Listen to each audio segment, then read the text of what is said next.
सीमा और राधा दोनों सगी बहनें थीं, मगर दोनों के स्वभाव में जमीन आसमान का अंतर था। राधा जहां स्वभाव से विनम्र और दरियादिल थी, वहीं सीमा एक नंबर की स्वार्थी और लालची थी। कॉलेज खत्म होने के बाद उनके माँ बाप ने उनकी शादी करने का फैसला किया। चूंकि सीमा बड़ी थी, इसलिए पहले उसकी शादी तय की गई। एक दिन घर में सीमा और राधा अपने माता पिता के साथ बैठे हुए थे। सीमा बेटा, मैंने तुम्हारे लिए एक लड़का देखा है। ये देखो, ये उसकी फोटो है। ये तो बताइए पापा कि लड़का कितना पढ़ा लिखा है, उसका घर परिवार कैसा है। मैं नहीं चाहती कि मेरी शादी किसी कम पढ़े लिखे या गरीब से हो जाए। अरे बेटा, लड़का बैंक में ऊंचे पद पर है, अच्छा खाता पीता घराना है उसका, रुपए पैसों की कोई कमी नहीं है। तो फिर ठीक है, मुझे मंजूर है ये रिश्ता। निश्चित समय पर बड़े धूमधाम से सीमा की शादी कर दी गई। चूंकि सीमा बड़ी बेटी थी, इसलिए उसके पापा ने शादी में कोई कसर नहीं छोड़ी। उन्होंने अपनी हैसियत से ज्यादा खर्च किया इस शादी पर।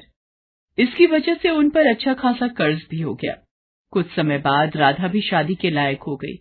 एक दिन, सुनो जी, मैंने राधा के लिए भी एक लड़का देखा है। ये लोग सीमा के ससुराल वालों जितने अमीर तो नहीं हैं, मगर शहर में उनका अपना घर और अपनी किराने की दुकान है। अपनी राधा खुश तो रहेगी ना वहां? हाँ हाँ, क्यों नहीं। चाहता तो मैं भी था कि सीमा की तरह राधा की शादी भी बड़े धूमधाम से करूं, मगर पैसे की समस्या सामने खड़ी है। कितने बड़े बड़े घरों में उसके लिए रिश्ता देखा, मगर पैसों की वजह से बात आगे नहीं बढ़ पाई। तभी राधा वहां आ जाती है। वो अपने माता पिता की सारी बातें सुन चुकी थी।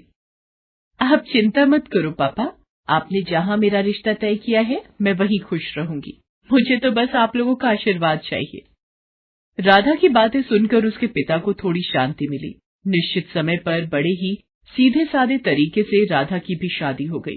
राधा के ससुराल में केवल उसकी सास थी, जो अक्सर बीमार रहा करती थी। राधा ने आते ही घर की सारी जिम्मेदारी अपने सर ले ली, जिससे उसकी सास को बड़ी राहत मिली। राधा दिन भर घर का काम करती थी और समय मिलने पर वह दुकान के कामों में अपने पति का हाथ भी बटाती थी। उधर सीमा की जिंदगी ऐशो आराम से गुजर रही थी। कभी शॉपिंग तो कभी किटी पार्टी। उसका सारा समय इन्हीं चीजों में बीतता था। एक दिन राधा और उसके पति दुकान पर थे। तभी वहां एक चमचमाती कार आकर रुकी। उसमें से सीमा और उसके पति निकले। सीमा के हाथ में मिठाई का डिब्बा था। दोनों दुकान में गए और सीमा राधा को मिठाई का डिब्बा देते हुए बोली, तेरे जीजा जी ने आज ही इस कार की डिलीवरी ली है। पूरे 20 लाख की कार है। मैंने सोचा ये खुशखबरी राधा को दी जाए। दरअसल सीमा राधा को जलाने के लिए अपनी कार दिखाने वहां आई थी, मगर भोली भाली राधा उसकी इस चाल को समझ नहीं पाई। मगर राधा का पति अनिल इन बातों को समझ गया। सीमा और उसके पति के जाने के बाद अनिल बोला, तुम्हारी बहन यहाँ खुशखबरी देने नहीं आई थी, बल्कि हमें जलाने के लिए यहाँ आई थी। वो जानती है ना कि हमारी हैसियत नहीं है ना कार खरीदने की, इसलिए अपनी नई कार दिखाकर हमें जलाना चाहती थी। नहीं जी, ऐसी कोई बात नहीं है। वो भला हमें क्यों जलाना चाहेगी? ऐसी ही बात है। उसे पता है ना कि मैं कभी कार नहीं खरीद सकता। मामूली दुकानदार जो हूं, और उसका पति तो बैंक में बड़ा अफसर है ना। क्यों? किसने कहा कि तुम कभी कार नहीं खरीद सकते? तुम जरूर कार खरीदोगे। अरे सीमा का पति तो बैंक में नौकरी करता है। एक हिसाब से देखें तो वो बैंक का नौकर है। उसे बैंक के हिसाब से काम करना पड़ता है। मगर यहाँ तुम तो अपने मालिक खुद हो। तुम जैसे चाहो अपनी मर्जी के मुताबिक काम कर सकते हो। अगर तुम ठान लो तो कुछ भी कर सकते हो। मैं हर कदम पर तुम्हारे साथ हूँ। देखना, थोड़ी ही दिनों में तुम एक कार क्या 10 कारों के मालिक बन जाओगे। उसने सारी चिंता छोड़कर जी तोड़ मेहनत करना शुरू किया। वो रोजाना सुबह 7 बजे दुकान खोलता था और देर रात 10 बजे तक दुकान पर ही रहता था। दोपहर के बाद राधा भी उसका हाथ बटाने दुकान पर आ जाती थी। राधा और अनिल दोनों ही स्वभाव से कोमल थे। ग्राहकों से बड़ी ही विनम्रता से बात करते थे। इसका नतीजा ये होता था कि जो भी एक बार उनके यहाँ से सामान ले जाता, वो फिर बार बार वहीं आता था। ग्राहकों को कम दाम में अच्छा माल देने के लिए राधा और अनिल ने एक शानदार योजना बनाई। वो दुकान का सामान शहर के व्यापारियों से न खरीदकर सीधे दिल्ली और मुंबई जैसे बड़े शहरों से मंगाने लगे। इससे ग्राहकों को भी अच्छा सामान मिल जाता था और दुकान में मुनाफा भी ज्यादा होता था। इस तरह धीरे धीरे कुछ ही सालों में अनिल ने राधा के नाम से कई किराने, फल, सब्जियों और डेयरी उत्पादों की दुकानों का शुभारंभ किया और उनका नाम रखा राधा ग्रोसरी मार्ट। अब अनिल और राधा की शहर में कई ग्रोसरी दुकानें थीं। उनकी गिनती अब शहर के जाने माने और अमीर हस्तियों में होने लगी थी। राधा की सास तो खुशी से फूली नहीं समाती थी। वो सबसे कहती थी, अरे मेरी बहू तो साक्षात लक्ष्मी का रूप है। वो इस घर में आई और देखो घर को क्या से क्या बना दिया। साक्षात लक्ष्मी है मेरी बहू, मिट्टी को हाथ लगा दे तो सोना बन जाए। एक दिन अनिल नई कार लेकर घर आया। अरे फिर नई कार ले आए? मैं कुछ नहीं कर रहा, ये तो तुम्हारी बात ही सच हो रही है। कौन सी बात? अरे तुमने ही तो कहा था ना कि मैं 1 नहीं 10 कारों का मालिक बनूंगा। लो, उनमें से 7 तो आ गई, बस अब 3 और बची हैं। राधा खिलखिलाकर हंस दी। चलो इसी खुशी में तुम्हारी बहन के घर मिठाई दे आए। दोनों मिठाई लेकर सीमा के घर चले। कार से उतरकर दोनों उसके घर के अंदर पहुंचे। अंदर सीमा और उसके पति में लड़ाई चल रही थी। इस लड़ाई की धुन में उन्हें पता ही नहीं चला कि कब राधा और अनिल वहां आए। अरे मैं पूछती हूँ कि जरूरत क्या थी बैंक में पैसे गबन करने की? तुम्हारी जमानत करवाने में घर की सारी जमा पूंजी खर्च हो गई। पर से बैंक ने तुम्हें नौकरी से भी निकाल दिया है। घर में एक पैसा भी नहीं है, घर गाड़ी सब गिरवी पड़े हैं। तुम्हारे एक गलत कदम ने सब मिट्टी में मिला दिया। मैंने क्या अपने लिए बैंक से पैसे गबन किए थे? ये सब तुम्हारी वजह से हुआ है। तुम्हें ही शौक चढ़ा था पार्टी करने का, शॉपिंग करने का, अब भुगतो। देखो जी, ताने मत मारो।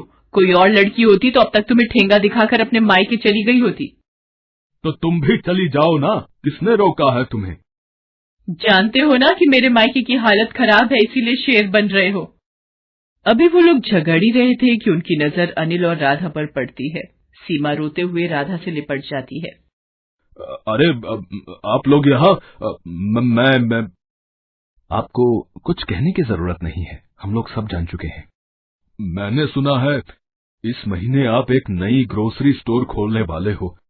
अगर वहां का मैनेजर आप मुझे बना दें तो बड़ी कृपा होगी। हमारे घर की हालत तो आप देख ही रहे हैं, आपसे कुछ छुपा हुआ नहीं है। अनिल और राधा ने एक बार एक दूसरे की ओर देखा और फिर सीमा के पति को हाँ बोल दिया। अब सीमा का सारा घमंड चूर चूर हो गया था। एक समय में जिसे वो अपने दौलत की झूठी शान दिखाकर जलाना चाहती थी, आज वो उसी के रहमो करम पर थी। उसे एहसास हो गया था कि दौलत पर कभी घमंड नहीं करना चाहिए। प्रीति की बुआ शोभा दिल्ली में रहती थी। प्रीति के पिता धनराज चाहते थे कि प्रीति अपने कॉलेज की पढ़ाई शहर में अपनी बुआ के घर रहकर ही पूरी करे। प्रीति, तुम्हारी बुआ ने सोनिया के कॉलेज में बात कर ली है। तुम अपना सारा सामान पैक कर लो, कल सुबह की तुम्हारी बस है। प्रीति, शोभा दीदी बहुत अच्छे स्वभाव की हैं, वो तुम्हारा पूरा ध्यान रखेंगी। अगले दिन प्रीति अपनी बुआ के घर दिल्ली आ जाती है। सोनिया शोभा से कहती है, मम्मी आपको मेरा ही कॉलेज मिला था इस गांव की गवार के एडमिशन के लिए। सोनिया धीरे बोलो, प्रीति बाहर ही है और वो तुम्हारे मामा जी की बेटी है। भूलो मत, तुम्हारी माँ भी एक गांव से ही शादी करके शहर आई थी। मम्मी आप जो भी बोलो पर मुझे इस गांव वाली से दूर ही रखना, वरना मेरा स्टेटस भी खराब हो जाएगा। पता नहीं, लग रहा है इसके आने से घर में गोबर जैसी बदबू आ रही है। मैं जरा नहा कर आती हूँ। प्रीति सोनिया के कमरे से आती आवाजों को सुन तो रही थी, पर अपनी बुआ के निर्मल स्वभाव के कारण वो उस वक्त चुप रही। अगले दिन प्रीति कॉलेज जाने के लिए तैयार होती है। तुम ये देसी सलवार कमीज में कॉलेज जाओगी? पर गांव में तो मैं यही सलवार सूट ही पहनती हूँ और मैं यही लेकर आई हूँ। नहीं नहीं प्रीति, ये अच्छा है जो भी तुमने पहना है। सोनिया को तो फिजूल में मजाक करने की आदत है। वैसे मैंने ड्राइवर को बोल दिया है, तुम सोनिया के साथ ही कॉलेज चली जाओ। सोनिया, प्रीति का कॉलेज में पहला दिन है, इसका ख्याल रखना। सोनिया मुंह बनाती हुई गाड़ी में जाकर बैठ जाती है। प्रीति भी उसके साथ चुपचाप गाड़ी में बैठ जाती है। पूरे रास्ते प्रीति सोनिया से बात करने की कोशिश कर रही थी, पर सोनिया बार बार अपने मेकअप में और अपनी सेल्फी लेने में ही व्यस्त रही। सोनिया कॉलेज आने से थोड़ी देर पहले ही ड्राइवर को गाड़ी रोकने के लिए कहती है, ड्राइवर गाड़ी रोको, प्रीति गाड़ी से नीचे उतरो। पर सोनिया मैडम, आपका कॉलेज तो अभी थोड़ा आगे है। ड्राइवर, तुमसे जितना कहा जा रहा है उतना सुना करो। और प्रीति, तुम यहाँ से कॉलेज अकेले जाओगी पैदल। मैं नहीं चाहती कि मेरी फ्रेंड्स तुम जैसी गांव की गवार को मेरे साथ गाड़ी से उतरते हुए देखें। सोनिया प्रीति को गाड़ी से उतार देती है और गाड़ी आगे चली जाती है। प्रीति अकेली सड़क पर पैदल ही कॉलेज तक पहुंचती है। वो सोनिया के पास जाती है। सोनिया, सोनिया सुनो तो। सोनिया, वो सलवार कमीज वाली लड़की तुम्हें आवाज दे रही है। पायल, तू कैंटीन में मेरा वेट कर, मैं थोड़ी देर में आती हूँ।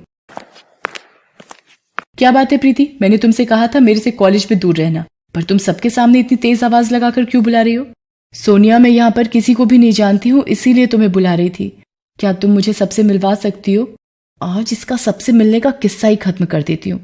चला कैंटीन में, सबसे तेरी पहचान करवाती हूँ। सोनिया प्रीति को कॉलेज की कैंटीन में ले जाती है।